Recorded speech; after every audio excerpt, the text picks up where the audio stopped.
es la mañana en el continente americano. Cuando atardece en Europa y cae la noche en Asia. Así despierta el continente americano y transcurre el día y la noche en el resto del mundo. La mañana. Una buena mañana, viernes. Comenzamos el fin de semana hablando de las noticias internacionales. Es habitual, Andrés Manuel López Obrador, el presidente de México, da su conferencia, su alocución matinal. Todos los días lo hace y hace pocos minutos pues él se ha referido a este caso que muchos han cuestionado y lo han criticado. Muchos dicen, ¿por qué López Obrador se arrodilló ante el cártel de Sinaloa? Lo apresan al hijo del Chapo Guzmán, que está involucrado en narcotráfico también, y pocas horas después lo sueltan. Bueno, él ha dicho que mantiene una reunión de emergencia, que ha enviado ya una delegación, una comisión importante a Culiacán para investigar estos hechos, y algo más argumentaba el presidente de los mexicanos.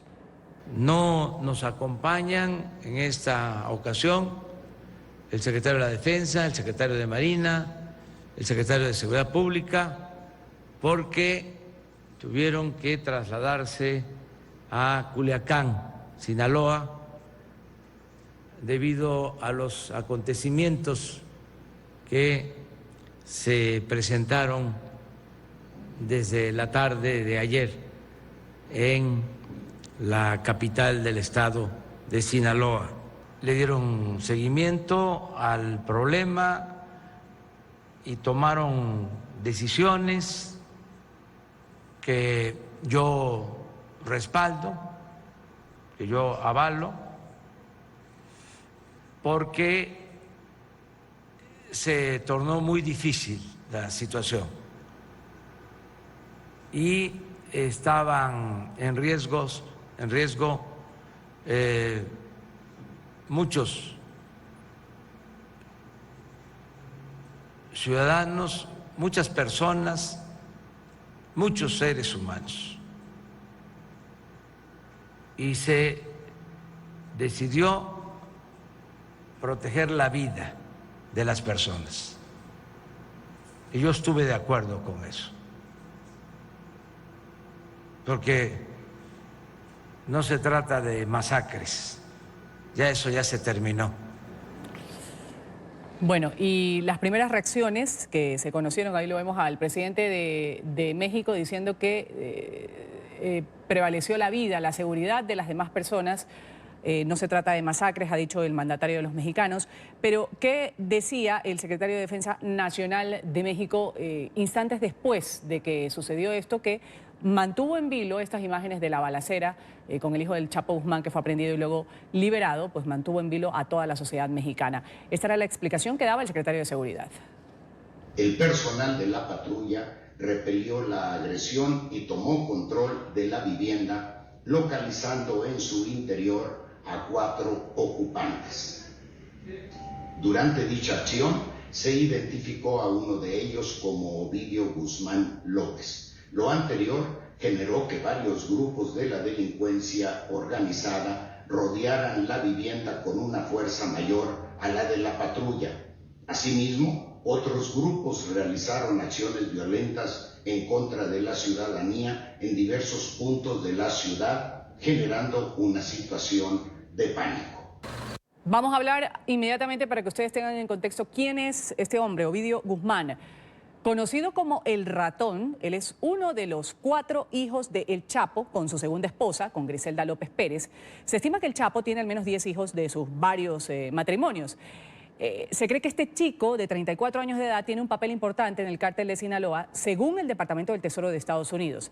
En febrero, Ovidio Guzmán López fue acusado por el Departamento de Justicia de Estados Unidos de conspiración para distribuir drogas para ser importadas a los Estados Unidos junto con su hermano Joaquín Guzmán López, el hermano de padre y madre. Se sabe también que nació en Badiguarato, en Sinaloa, el pueblo del Chapo Guzmán, y medios mexicanos comentan que se describe a sí mismo como un hombre al que no le interesan particularmente los lujos ni tampoco los autos deportivos. Este es el hijo del Chapo Guzmán, que el día de ayer pues, fue detenido durante poco tiempo y liberado.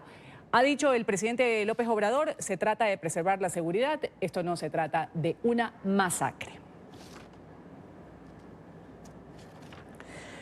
Vamos a enlazarnos inmediatamente con Estados Unidos. Alejandro Rincón, nuestro periodista en Nueva York.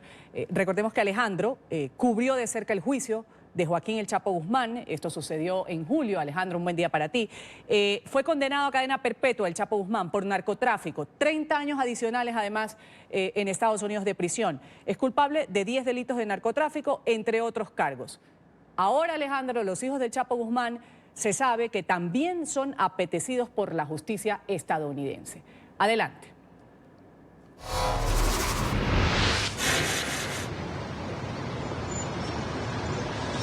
Hola Ruth, feliz viernes para todos. Justo empieza a gestarse una pregunta ahora mismo en la opinión pública de la Unión Americana alrededor de qué pasará con los procesos que están abiertos contra los hijos de El Chapo Guzmán. El pasado febrero de 2019, de hecho el día 21, que fue solo pocas horas después del momento cuando el líder del cártel de Sinaloa fue declarado culpable en el juicio por narcotráfico que se siguió en la Corte Federal del Distrito Este de Nueva York con sede en Brooklyn.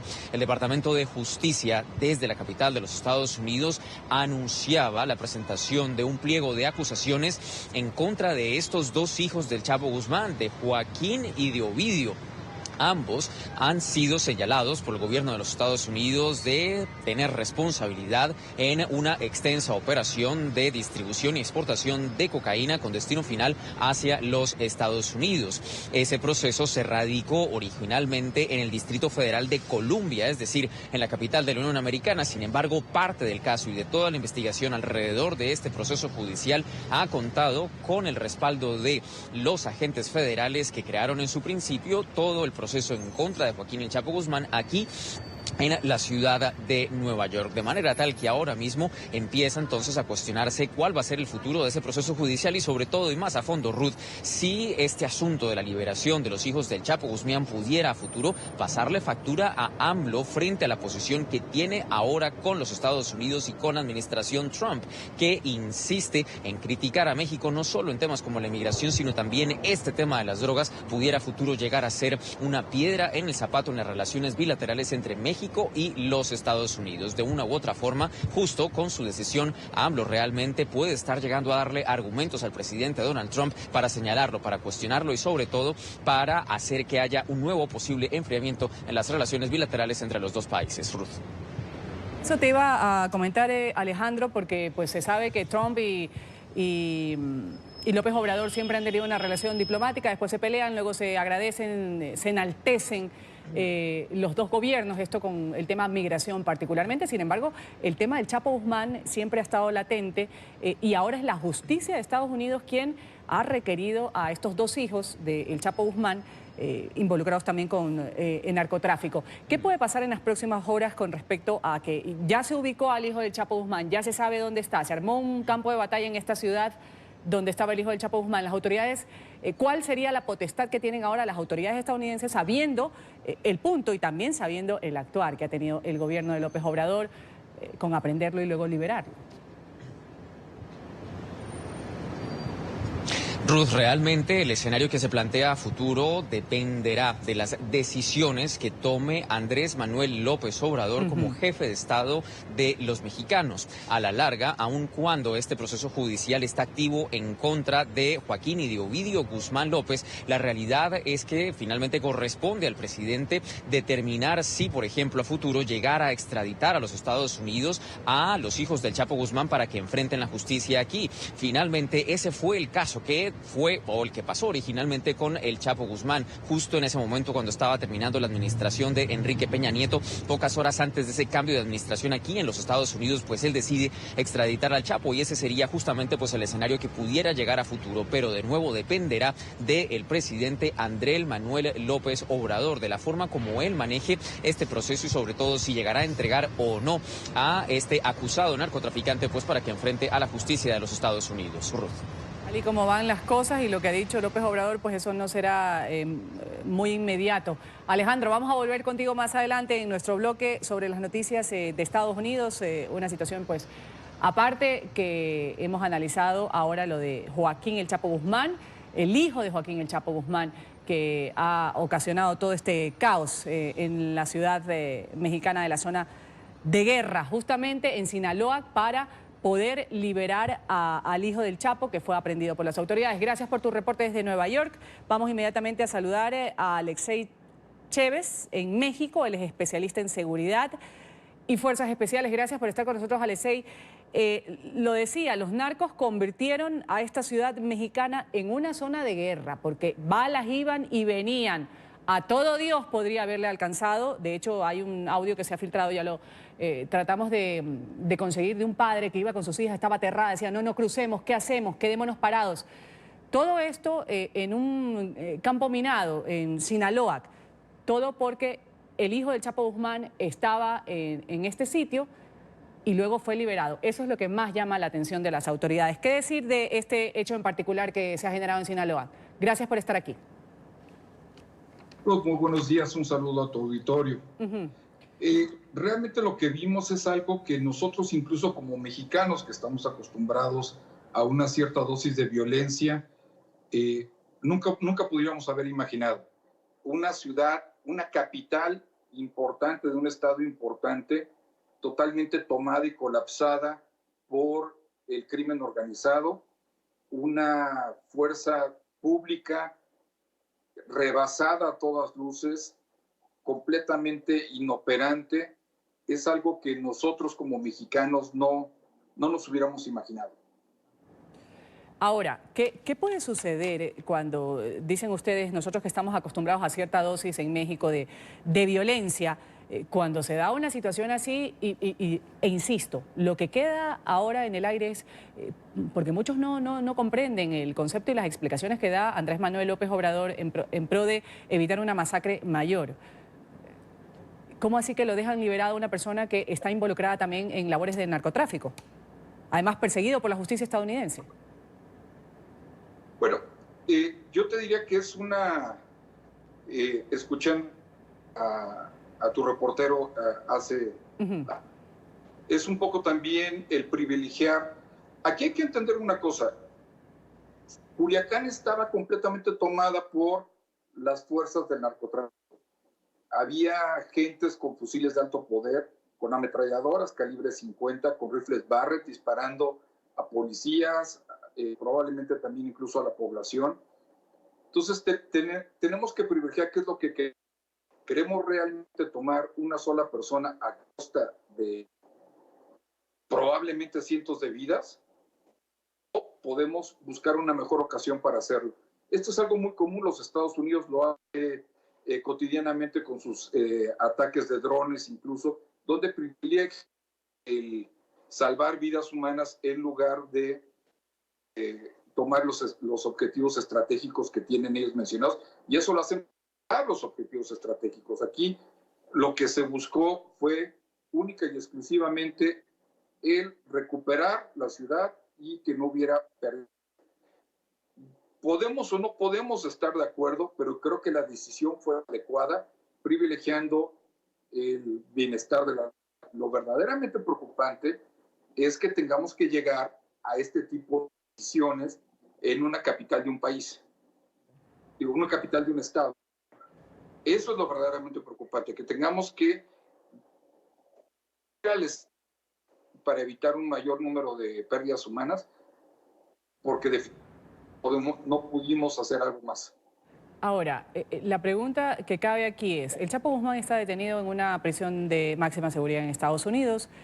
Sin embargo, pues la violencia se mantiene con el cártel de Sinaloa. Muchos dicen que los hijos de Chapo mueven todos los hilos desde afuera de la cárcel donde está pues, el líder del cártel de Sinaloa, que es el Chapo Guzmán. ¿Qué tipo de sucesos se pueden ver a largo plazo? Y la pregunta es, ¿no se ha controlado la violencia a partir de la captura del Chapo Guzmán? ¿Ha empeorado? ¿O qué es lo que está pasando? Porque no reina definitivamente un ambiente de tranquilidad. Lo sucedido ayer, como usted bien lo señala, pues pone en evidencia que la capital de Sinaloa pues, está en un peligro latente. Así es. La organización que tiene el cartel del Chapo está caracterizada por completamente vertical. Es una organización que tiene varios líderes. Probablemente el más famoso pues es o era Joaquín el Chapo Guzmán, y definitivamente la captura no ha impedido que este cartel siga operando de una manera bastante exitosa el día a día. Entonces, no refleja la captura que disminuir la violencia. Lo que estamos viendo es un intento de empezar a descabezar a este cártel, y bueno, en esta ocasión no fue exitoso. Bueno, y justamente antes de despedirlo, quiero que comentemos las reacciones que se han dado, señor Chévez, con respecto a esta situación. Ha habido críticas de parte de muchos opositores al gobierno de Andrés Manuel López Obrador de lo ocurrido en Sinaloa.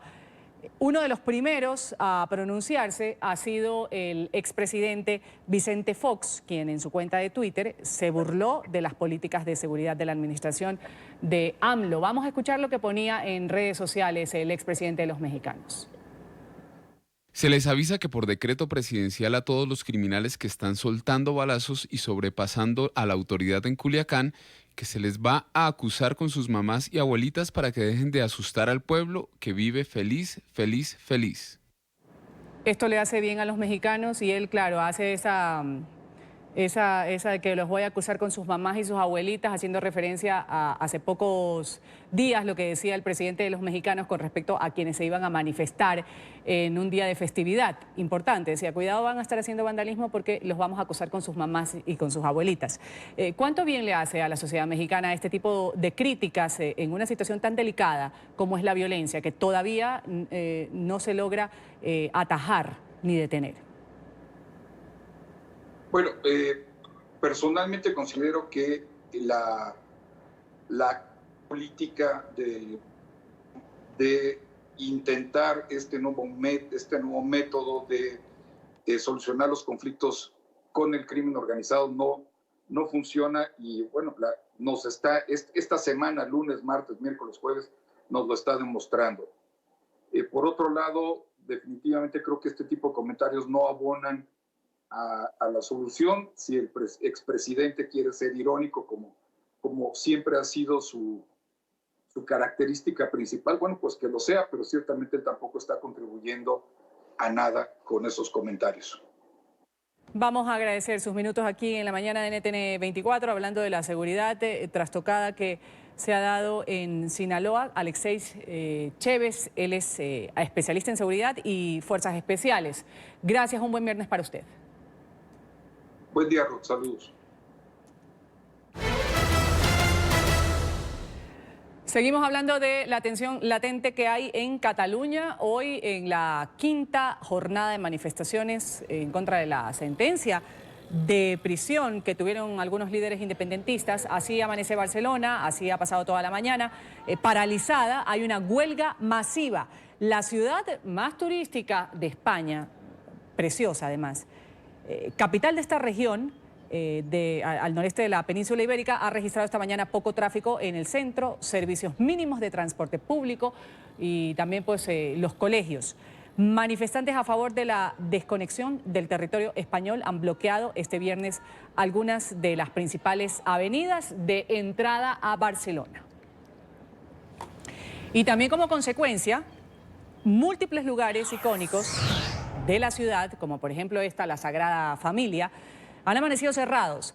Cientos de turistas que tenían programados el día de hoy pues recorrer la emblemática Basílica de la Sagrada Familia se quedaron con las ganas, se quedaron esperando a las afueras del templo diseñado por el arquitecto catalán Antonio Gaudí. Los administradores de este histórico recinto han impedido el ingreso de los visitantes en esta jornada de huelga general. Han informado que van a reembolsar incluso el dinero a quienes habían adquirido previamente sus entradas. Esto es un poco extraño, pero no creo que estemos en peligro, así que la situación es bastante normal aquí. La jornada de hoy tiene prevista ser intensa, así lo han dicho pues quienes han convocado a estas manifestaciones. Además de la huelga general, al menos 5 marchas procedentes de múltiples ciudades catalanas, ahí vemos alguna en curso, llegan a esta hora a Barcelona. Ahí vemos los manifestantes con banderas de Cataluña, han recorrido aproximadamente 100 kilómetros desde el pasado miércoles, desde algunos puntos. Hoy confluyen en la capital de esta comunidad autónoma, en el centro de las tensiones con Madrid, sabemos, pues Cataluña, por el reclamo independentista de un sector de la población y sus líderes políticos.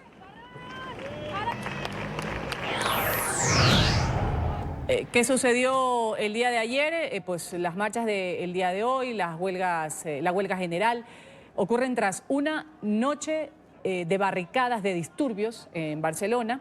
Cientos de jóvenes a gritos de independencia prendieron fuego en el centro de la capital, lanzaron cócteles Molotov, eso se está dando mucho en las protestas que terminan en disturbios contra la policía, los mozos de escuadra. Los agentes, a su vez, pues han disparado proyectiles de espuma contra los manifestantes.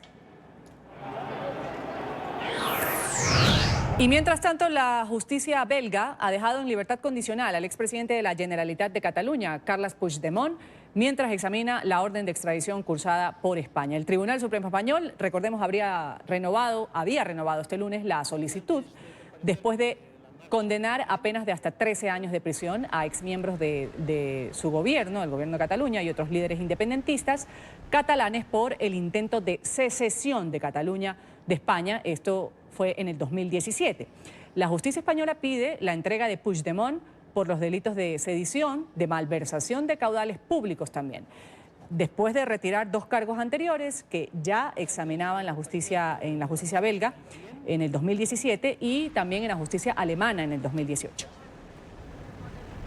Y el juez, que ha estado tomándome mi declaración y sospechando todos, acaba de dictar las condiciones de mi libertad sin fianza, con posibilidad de salir de Bélgica con su permiso.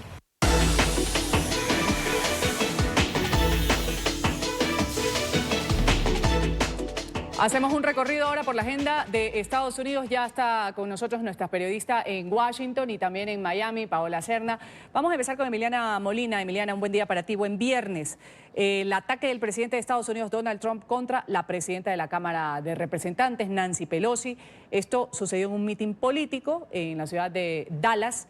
Ahí pues ha calificado a la legisladora demócrata como una loca.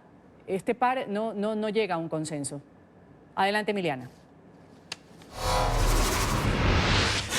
Así es, Ruth, ¿qué tal? Muy buenos días y feliz viernes. Y con toda la razón, pues este par no llega a un consenso y de hecho el mandatario estadounidense Donald Trump está intensificando los insultos contra la líder de la Cámara de Representantes, Nancy Pelosi, llamándola loca. Pues recordemos que Pelosi es la responsable de iniciar el juicio político en contra del Ejecutivo 3 semanas atrás. Estas tensiones han intensificado, en especial después de la reunión de la Casa Blanca el miércoles, donde se viralizó la foto en donde la líder de la Cámara de Representantes, Nancy Pelosi, está parada como enfrente de una mesa redonda rodeada de hombres y donde se pueden apreciar tan solo a 2 mujeres, Nancy Pelosi y otra diplomática aquí en Washington. Nancy Pelosi está señalando con su dedo al ejecutivo Donald Trump mientras estaban hablando sobre la situación en Siria. Trump está enfurecido con los avances de la investigación del juicio político y con las críticas también hasta de su propio partido, los republicanos, por las acciones que había tomado en cuanto al retiro de las tropas estadounidenses en Siria. Veamos lo que dijo el ejecutivo en el mitin anoche criticando a la líder de la Cámara de Representantes. Crazy Nancy. La loca de Nancy, esa loca de Nancy. Ella está loca. ¿Y qué me dicen de Shifty? Ah, ¿qué tal ese tipo? Pueden creerlo, hemos estado haciendo esto durante 3 años. He sido político durante 3 años, no puedo creerlo. Nunca pensé que me llamarían político. No me gusta, pero es lo que es.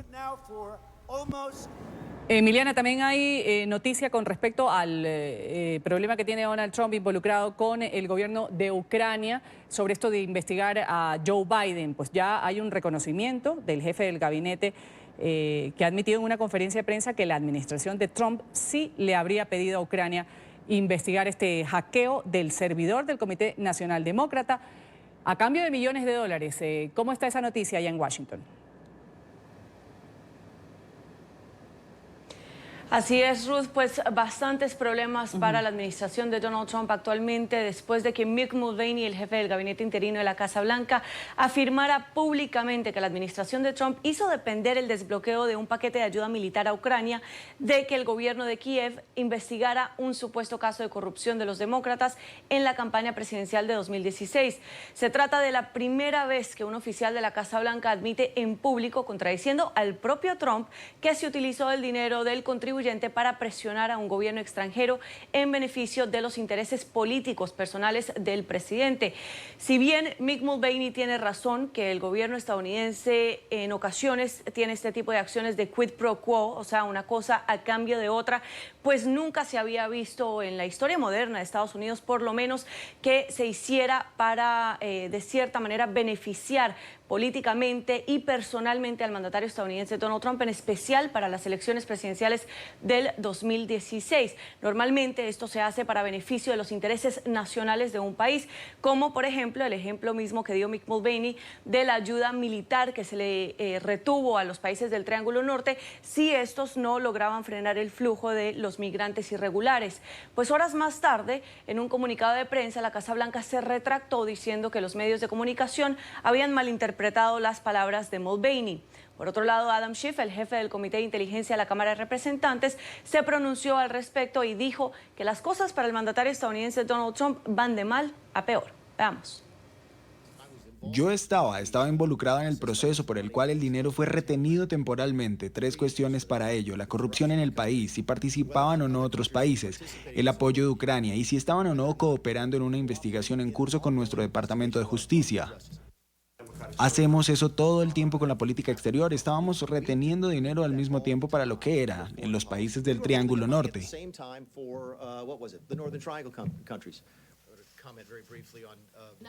No, el dinero robado no tiene nada que ver con Biden. No hay nada. Ese fue el punto que yo mencioné. Solo quiero hacer una breve declaración a la luz de los comentarios del jefe de Estado Mayor en funciones, con su reconocimiento ahora de que la ayuda militar a un aliado vital, un aliado que lucha contra Rusia en estos momentos, fue retenida en parte por el deseo del presidente de que Ucrania investigara a un servidor demócrata para las elecciones del 2016. Las cosas han ido de muy mal a peor.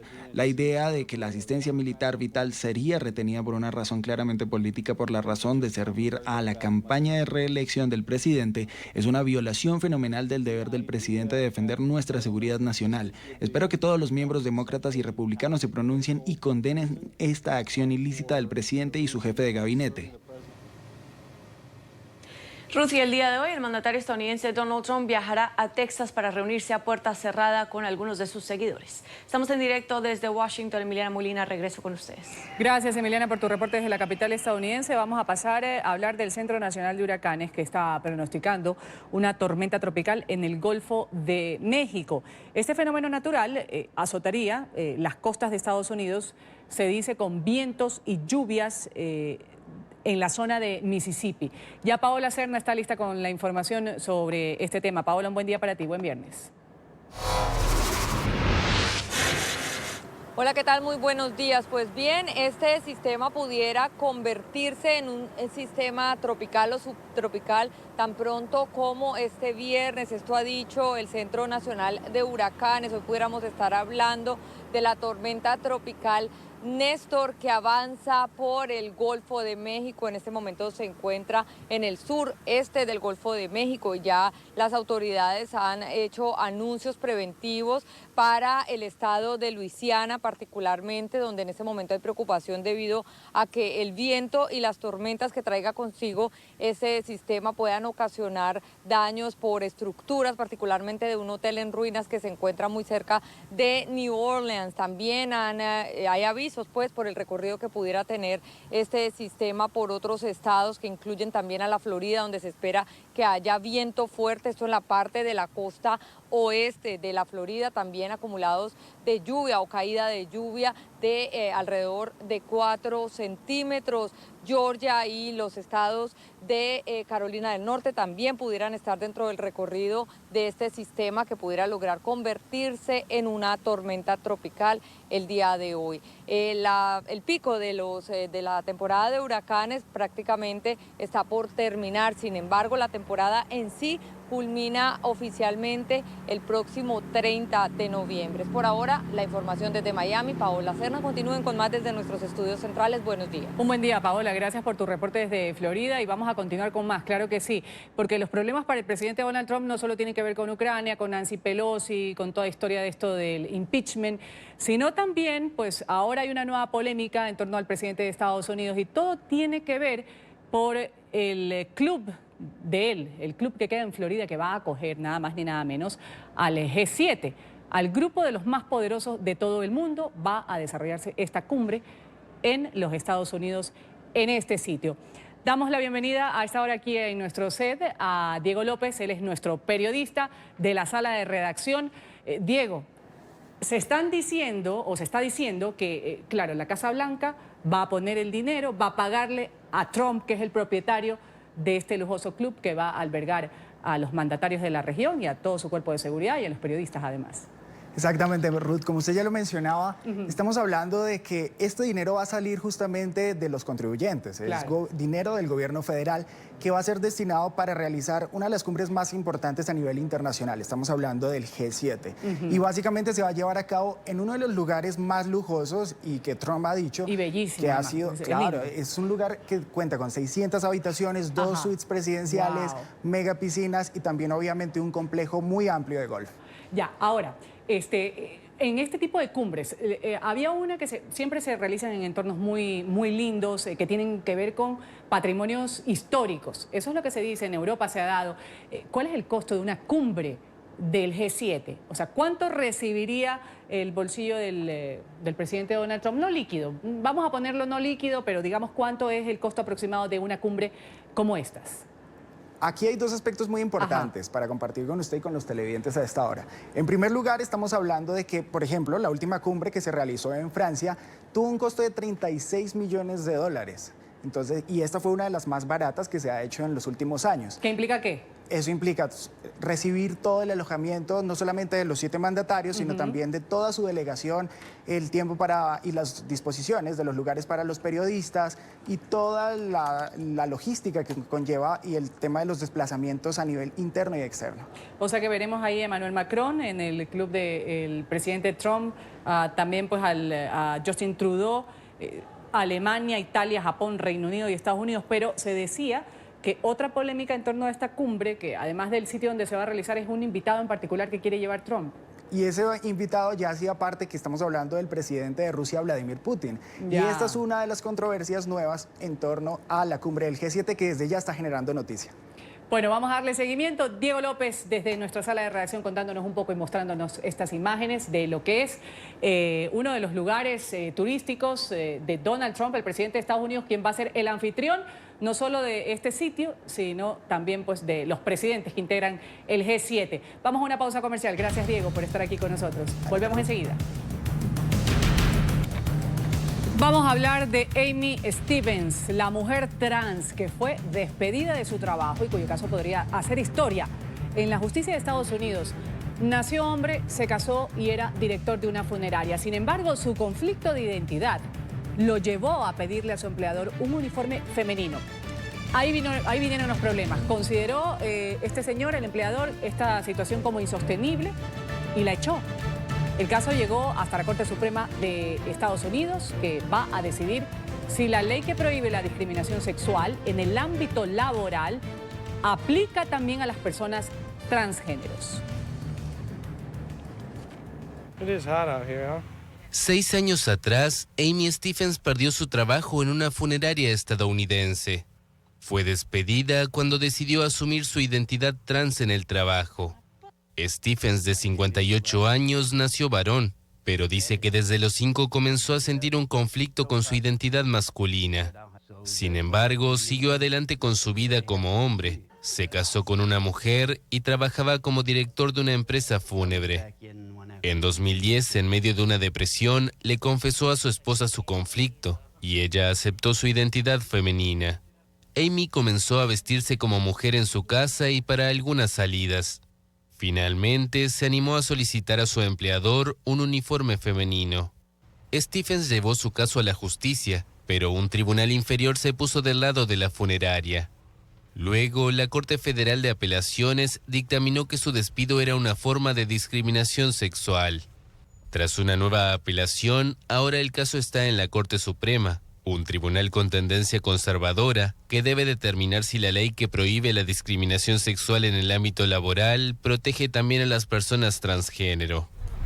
La protagonista de esta noticia está con nosotros aquí en la mañana en NTN 24. Vamos a saludar a Amy Stevens. Gracias por estar con nosotros, señora Stevens. Bienvenida a la mañana. Muchas gracias por invitarme en esta mañana. Usted ha llevado su caso a la justicia. Un tribunal inferior ya inicialmente se puso del lado de la funeraria, como bien lo veíamos en el reporte. Sin embargo, queremos saber aquí cuáles son los argumentos, usted que lo vivió, con esta situación de discriminación, como usted bien lo ha citado, en un entorno laboral en la cual pues no le querían facilitar a usted las condiciones como una empleada y no como un empleado. ¿Cómo lo vivió?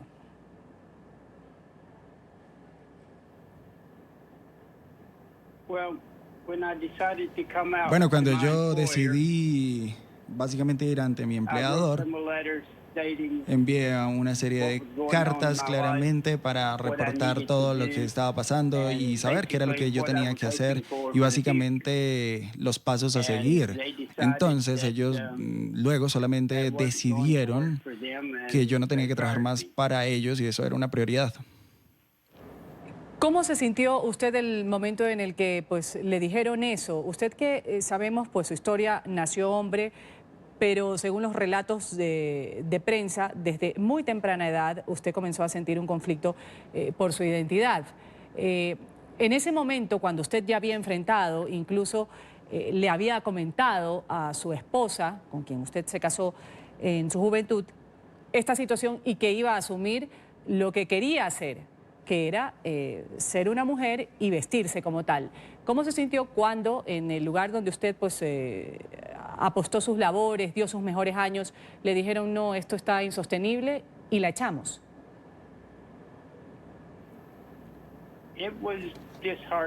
Bueno, esto fue bastante duro, esto fue, en realidad me quebrantó bastante porque fue una situación de alguna forma inesperada al respecto y entonces fue cuando yo simplemente quise levantar la voz y intenté ir ante la justicia en este país para poder realizar una queja formal y empezar una investigación por un caso de discriminación, una vez más, como ya se ha mencionado, y entonces empezó ya el tema en la corte.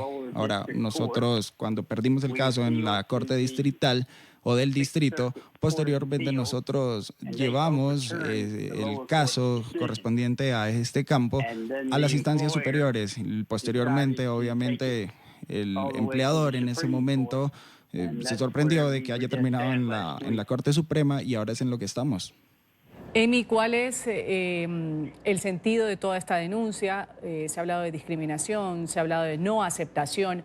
¿Qué es lo que usted quiere ver en la justicia con respecto a su caso en particular?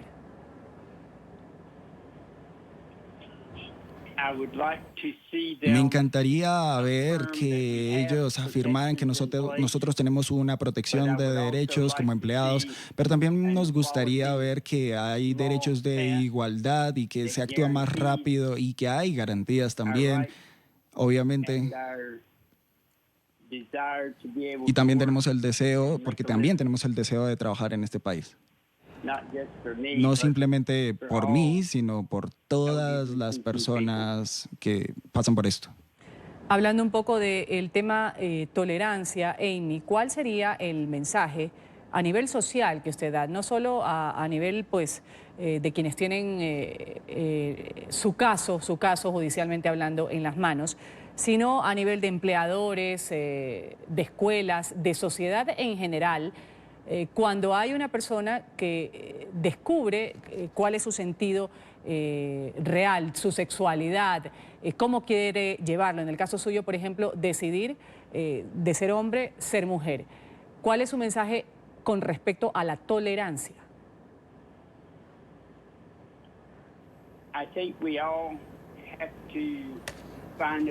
Yo creo que tiene que básicamente ponerse en el lugar del otro, considerar al otro y no excluir a nadie básicamente, porque eso tiene que ver con una violación moral y no podemos tener en cuenta ese tipo de discriminación de ningún modo, por su religión o por cualquier cosa.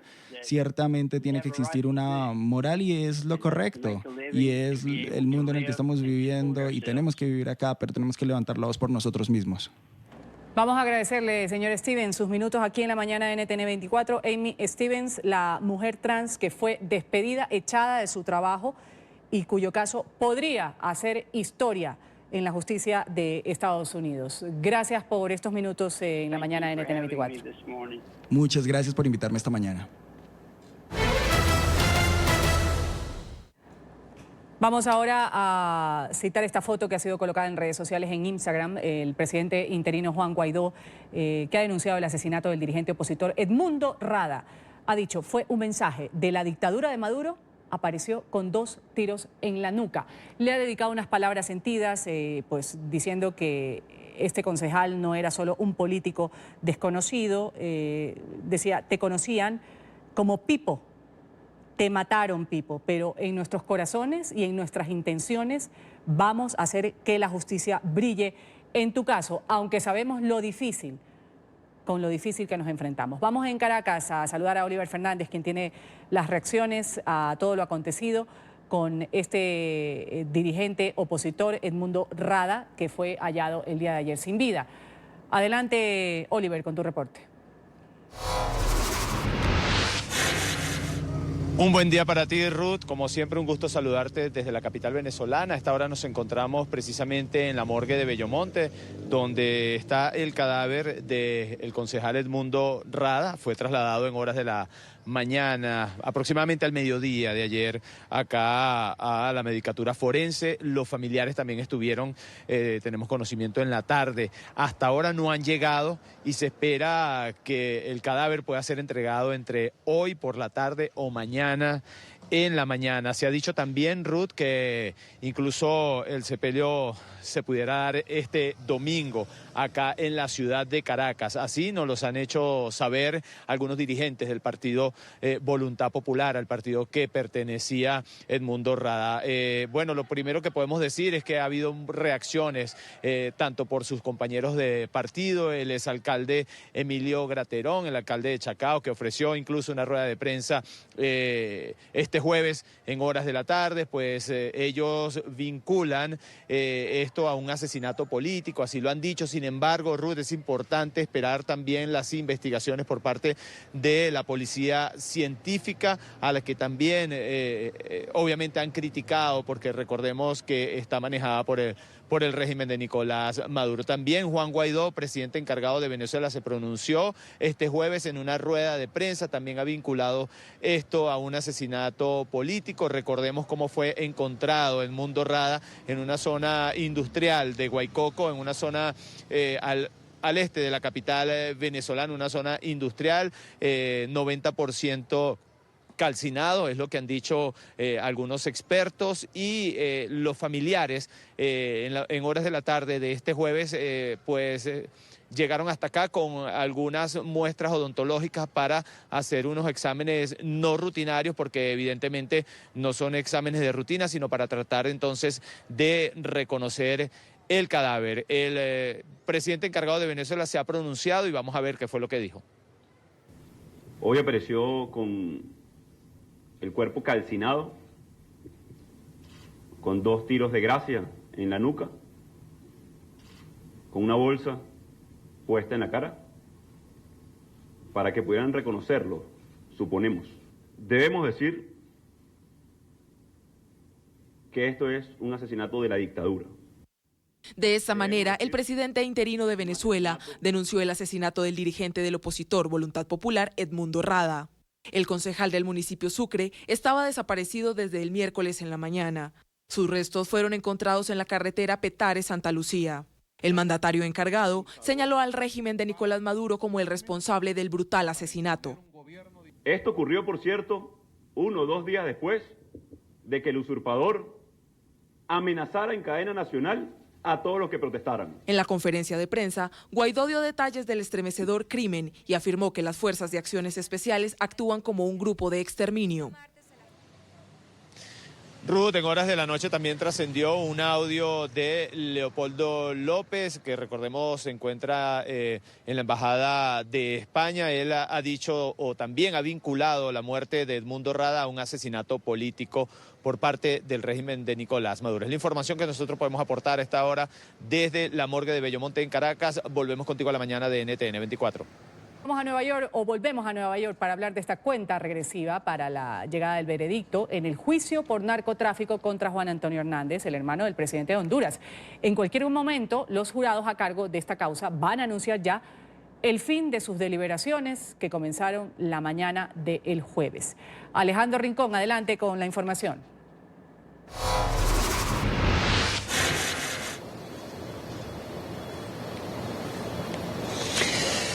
Rudo, llegamos al día número 11 del proceso por narcotráfico contra Juan Antonio Hernández y técnicamente es el segundo consecutivo en el que los 12 integrantes del panel de jurados adelantan consultas con el objetivo de llegar a un veredicto que debe ser unánime en todos y cada uno de los 4 cargos que impuso el gobierno de la Unión Americana al hermano del presidente de Honduras. En minutos se espera que ese grupo de jurados vuelva a convenirse en el piso número 11 del edificio que tienen ustedes detrás de mí, la Corte Federal del Distrito Sur de Nueva York, con el objetivo de continuar con este proceso de deliberaciones, con el objetivo de llegar finalmente a un veredicto que en su momento será comunicado primero al juez Kevin Castle a través de una nota en donde aseguran que han logrado ya concluir y cerrar ese proceso de veredicto para dar paso posteriormente al anuncio de esa decisión una vez regresen todos los integrantes del panel de jurado a la sala donde ha tenido lugar este proceso judicial. Un resultado que genera ansiedad, expectativa no solo entre los hondureños en su país, sino entre quienes se han desplazado desde distintos puntos de los Estados Unidos, incluso desde el propio territorio de Centroamérica, para ser testigos de esta decisión. En el transcurso de las últimas horas se han convocado algunas concentraciones de protesta frente a la Corte, incluso ayer. En la última parte del día ya había algunos ciudadanos que estaban concentrándose por esta causa. Hablamos con ellos y esta es la expectativa que tienen sobre el resultado que podría llegar en cualquier instante. Si es culpable, estaré mandando un mensaje concreto que va por todos los corruptos en Honduras y estaríamos contentos. Y si ese no es encontrado culpable, pues creo que sería nefasto, la verdad, y sería un golpe duro para la misma justicia de Estados Unidos, ver que están fracasando sus investigaciones. Para mí, si le diera un veredicto de justicia de que está culpable, es culpable y sería muy bueno, porque la verdad han jugado con el país. Su hermano ha tomado el poder y ellos han hecho lo que les ha dado la gana en nuestro país. Nosotros pasamos allá, estamos sufriendo la crisis de Juan Orlando y de Tony también. Entonces nosotros, el pueblo hondureño, estamos clamando una justicia que directamente que los Estados Unidos no se deje gobernar de Juan Orlando. Bien, el panel de jurados a cargo de esta causa tiene justo ahora en sus manos un formato como el que tengo yo justo ahora mismo. Allí tienen que marcar cuál es el veredicto, culpable o no, en todos y cada uno de los 4 cargos que le imputó el gobierno de los Estados Unidos a Juan Antonio Hernández. Es justo este formato el que se entregará posteriormente al juez, anunciando la decisión que, de nuevo, podría llegar en cualquier instante a partir de ahora. Es la información que tenemos para ustedes en directo desde la Corte Federal del Distrito Sur de Nueva York. Continúen con más en la mañana. Y lo haremos, Alejandro, agradeciéndote este reporte desde Nueva York. Volvemos contigo en cualquier momento y vamos a un corte comercial. Enseguida más noticias internacionales para ustedes. 8:07 en Sinaloa. Volvemos a este punto que ayer fue escenario de una balacera. La violencia que se registró en Culiacán, Sinaloa, por cuenta de ese chico que veíamos en pantalla, Ovidio Guzmán, el hijo del Chapo Guzmán, uno de los actuales líderes del cártel de Sinaloa. Tras ser detenido por agentes de la seguridad de la Guardia Nacional, sus hombres iniciaron acciones violentas. Las autoridades decidieron dejarlo en libertad En su conferencia matutina, el presidente López Obrador ha confirmado que Ovidio Guzmán tenía una orden de aprehensión provisional con fines de extradición a Estados Unidos. El mandatario ha reconocido que respaldó la liberación del criminal para evitar pérdidas humanas. Fue contra Ovidio o Iván Guzmán, y quién se los habría pedido. Bueno, y tengo otra pregunta. Sí, es Ovidio Guzmán López. Aquí lo tengo. Un orden de aprehensión. Orden de aprehensión provisional con fines de extradición emitida por un juez federal. ¿Se la solicitó Trump?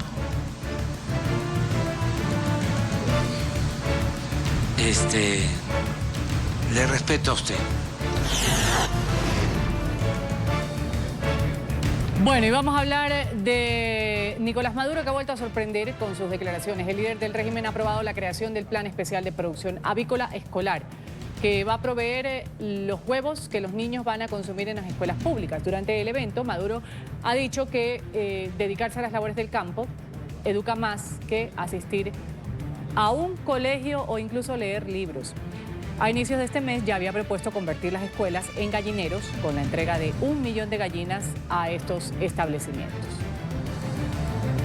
Los huertos escolares, la agricultura urbana, la agricultura comunal, la producción de los alimentos con nuestras manos, educa mucho más desde el punto de vista ético y moral que 1000 discursos, que 1000 libros, que 1000 palabras. Porque uno trabaja con sus manos y esos muchachos pueden ver cómo se produce todo en la escuela, en el liceo, cuando sean grandes y estén en la vida ya profesional, en la vida laboral, en la vida familiar, ya como jefe de familia, van a tener una mentalidad productiva, una nueva mentalidad del siglo XXI. Estamos sembrando en los niños, en las niñas. Y este viernes han entrado en vigor ya los aranceles de Estados Unidos a productos importados desde la Unión Europea. El gravamen asciende a 7.500 millones de dólares sobre algunos bienes como aviones, vinos y productos agrícolas. El ministro de Economía de Francia ha advertido que Europa podrá tomar represalias. Según expertos, la fuerte medida podría desestabilizar aún más la economía mundial. España, Francia, Alemania, Reino Unido, estos serán los países más afectados del bloque, aunque los impuestos también van a perjudicar al resto de las economías del mercado único europeo. Y un día después de haber acordado con Estados Unidos un alto el fuego en Siria, denuncian que Turquía está violando esta oferta. Así lo han advertido militares kurdos, los insurgentes contra los que Ankara ha lanzado una ofensiva militar la semana pasada. En la población siria de Ras al-Ain, escenario de violentos combates en los últimos días, han continuado reportando bombardeos el día de hoy. Turquía había aceptado un alto el fuego de 5 días y los kurdos, antiguos aliados de Washington en la lucha contra el extremismo islámico, habían dicho estar dispuestos a respetarlo. Mientras tanto, cientos de civiles kurdos, los que continúan huyendo de los bombardeos en el norte de Siria, siguen llegando al campo de refugiados en Irak, el campo de Berdaj. Estas instalaciones, ahí vemos ahí tiendas de campaña y esperan alojar a estas personas en los próximos días. Según las autoridades, más de 300.000 civiles han sido desplazados, más de 200 asesinados desde que Turquía ha lanzado la operación Fuente de Paz.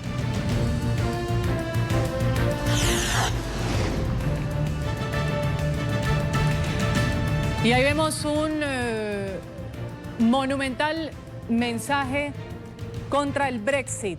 Un día después de que el primer ministro británico Boris Johnson alcanzara un acuerdo con Bruselas, opositores a la salida del Reino Unido de la Unión Europea han expuesto un gigantesco mensaje en un campo inglés de unos 25.000 metros cuadrados. Ahí vemos el texto, dice: Bretaña ahora quiere permanecer. Fue tallado por un tractor con letras de 40 metros de largo. El canciller británico ha dicho confiar en que el Parlamento en Londres va a aprobar este sábado el nuevo pacto, pese a que hay una oposición por parte de los laboristas. Estamos enfocados en el sábado, eso es lo que tenemos enfrente. Estamos seguros de que podemos lograr este acuerdo. Es un acuerdo sólido, estamos seguros de que podemos hacerlo. Es mejor que lo anterior, da efecto al referéndum para que aquellos que hicieron campaña por el Brexit eviten un Brexit sin acuerdo y protejan a Irlanda del Norte. Y este ha sido un espectáculo aéreo registrado en China. Varios cazas J-20 han participado en una muestra en Jilin, al noreste del país, con motivo del aniversario 70 de la fundación de la Fuerza Aérea del Ejército Popular. El evento ha sido inaugurado por 3 paracaidistas que portaban la bandera nacional.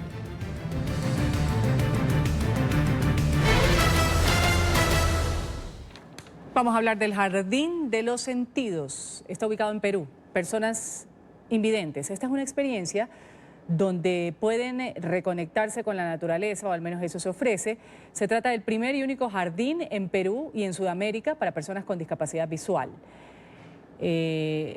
Raúl Silva, él es peruano, lleva más de 30 años liderando este espacio inclusivo en el distrito de Laredo, en Trujillo. La construcción del sitio estuvo inspirada en la ciudadela de Chan Chan. Esta es una especie de laberinto de 3.000 metros cuadrados aproximadamente.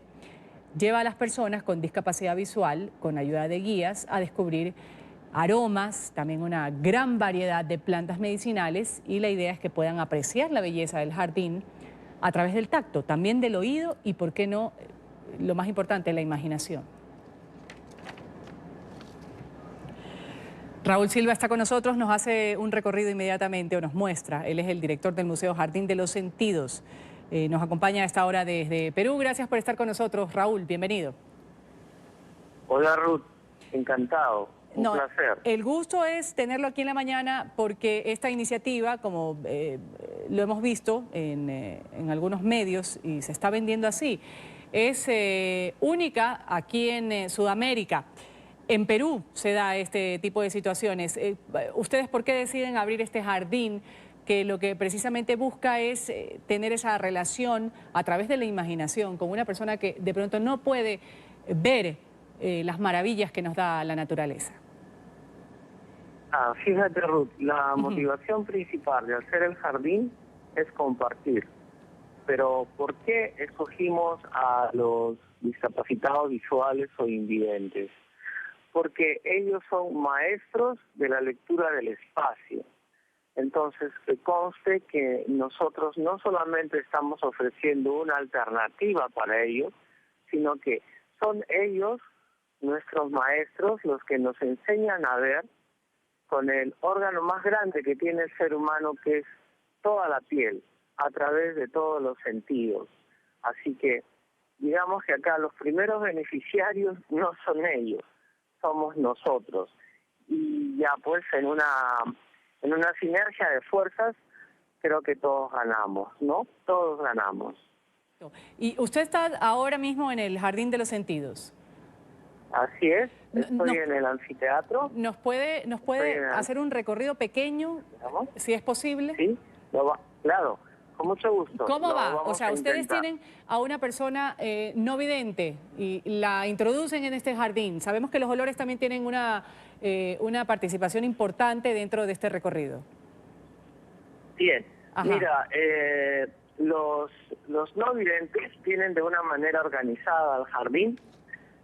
Se los solicitamos para guiarlos, ¿no? Entonces tenemos convenios con una serie de organizaciones, con municipalidades, y ellos vienen organizadamente al jardín, donde nosotros los esperamos y les hacemos el recorrido. El recorrido normal puede tardar 1 hora aproximadamente, pero con personas no videntes se duplica el tiempo, porque lógico hay que tener otra velocidad. Mira, acá en un primer momento te quiero mostrar esta maqueta que los discapacitados visuales se orientan a través del tacto antes de recorrer el jardín. Está tallada en piedra, es de un escultor nuestro, Paco Calderón. Mira, el anfiteatro donde te hemos estado hablando, luego vamos a pasar al oasis, y este es el laberinto que está inspirado en los patios de Chan Chan, y es aquí donde se realiza la experiencia central del jardín, que es el jardín para ciegos, ¿no? Todas las plantas son medicinales, son aromáticas en su mayoría.